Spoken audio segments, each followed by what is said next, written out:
It's really great to be here at the Civic Centre.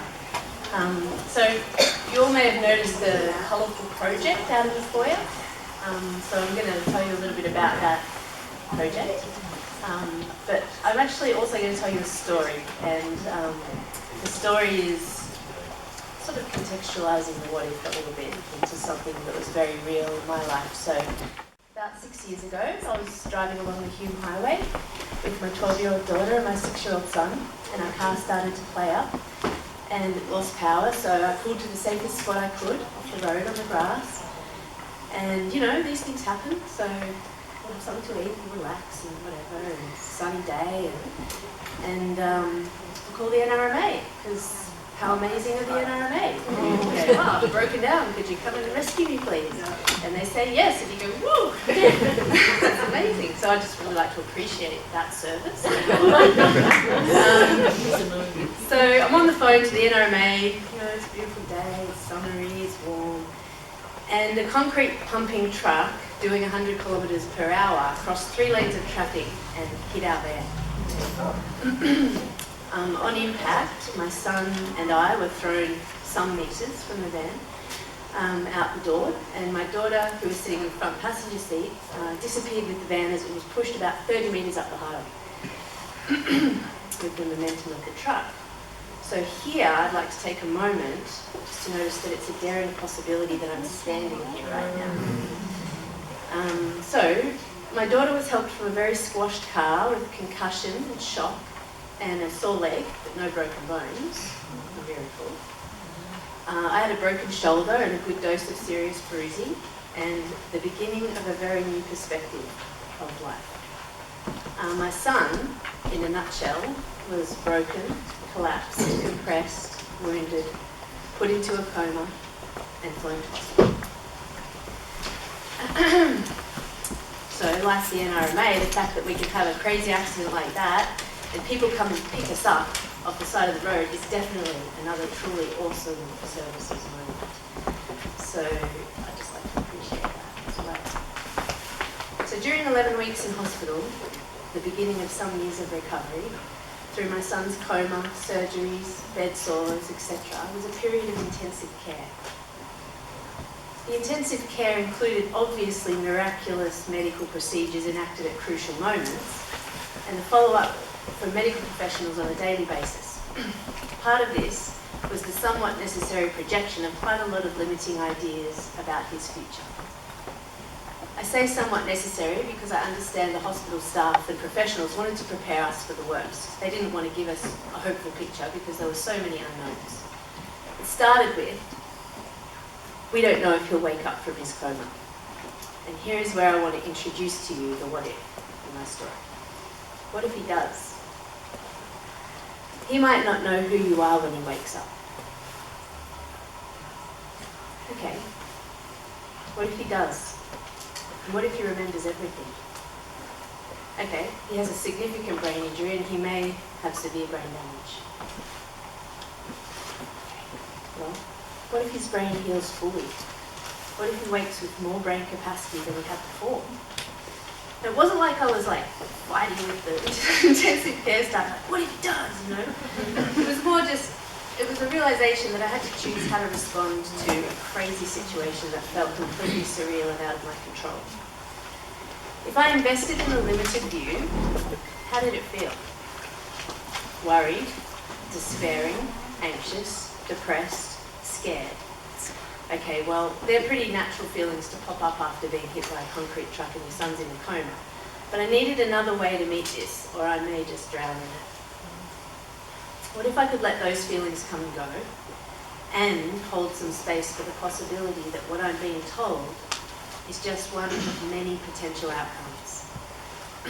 And that if I could make some space for many ideas to exist around the healing of my son, it's not going to make it worse. What they're saying may be true, but it's not true yet. There's still potential for it to change and for it to shift.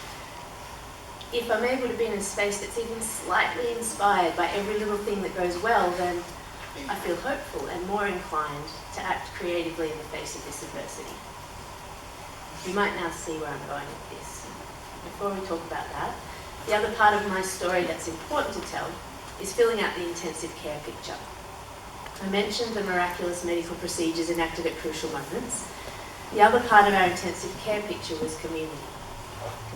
Community is extremely powerful. Our community went above and beyond to support my family. You could say the people around us moved into a similar mindset to what I've described, by responding authentically, lovingly, creatively, with compassion, and also with lightness. What if we brought you food? What if we raised money for you? What if we brought you coconuts? What if we took pictures of Lego people in weird places and sent them to you? What if we came to hospital and made funny hats with you? What if we sent you books? What if we made wheelchair ramps in your house when you get home? And this is just a few of the many, many, many ways that we were supported through this time. Community gave us a buoyancy of spirit that carried us through some crazy stuff. At this present time in our lives, we're getting a lot of messages about our world being injured, broken, compressed, wounded, sick, and some parts of it, for example, our supposed leaders in government, seem to be in some kind of a coma. What if they don't wake up? It looks to me like we have some choices to make.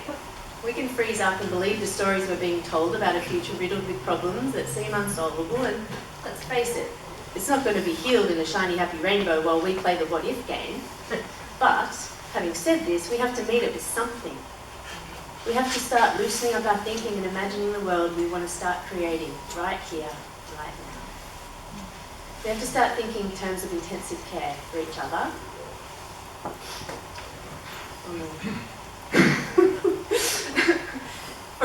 For each other and for our world and for our community. We have to start thinking about the legacy we're leaving our future generations and generate a reason to be hopeful. So, the Be Inspired project is about these. It's about raising awareness and offering perspective on the importance of our sensitive pollinators and their crucial role in our own well-being. It's also about how bees operate as an organism, how they work together for their organism to thrive. What if we could learn from the bees in this way and start working out what's important and what it would take to make our organism thrive? What if we start asking questions and having the conversations with our families and friends? What do you care about most? What kind of world do you want your grandchildren to live in? What can you imagine for our future, and what little things are you willing to do to start being the change you want to see? Be Inspired and the Honeycomb of Dreams, sounds like a band, invites you to this conversation with yourself and with others.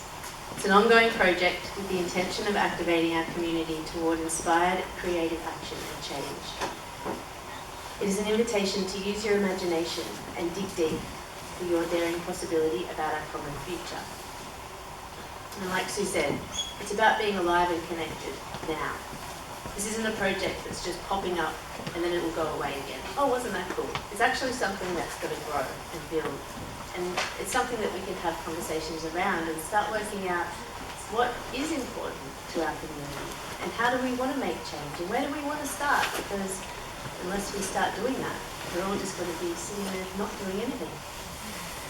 The project's been unfolding slowly. It started in the lead up to the festival last year, and another round was activated for this year's festival. And over 100 people have already engaged, as you can see out there. This is not only my project, it's also your project. It's our community's project, and I really invite you to engage with it in some way. The Honeycomb of Dreams is developing and will become a social sculpture that continues to grow. Participants are asked to come up with a what if, which you'll get a lot of practice at tonight, and express it creatively on their hexagon. The hexagons are then added to the honeycomb. The possibilities are endless in how this project might move, and we're excited to respond to its evolution. Be Inspired will have a presence fortnightly at the Scarpa Market, which runs weekly on Friday mornings in Littleton Gardens across the road. We're also selling beeswax candles to help fund the project. There's a nice stack of blank hexagons ready to go to an inspired home tonight, if anyone's feeling the call. And to wrap up my story, I'd like to assure you that both my children are now healthy and well. My son made a truly miraculous recovery, slow and steady. He worked really hard for it. And we're truly blessed. You might be wondering about the driver of the concrete truck. Well, Well, it's not clear or conclusive as to why he crossed 3 lanes of traffic on a bright, sunny, clear summer's day on a straight section of road to hit our parked van. But one thing is for sure, he'll always be my evolutionary driver. I wonder if climate change is ours.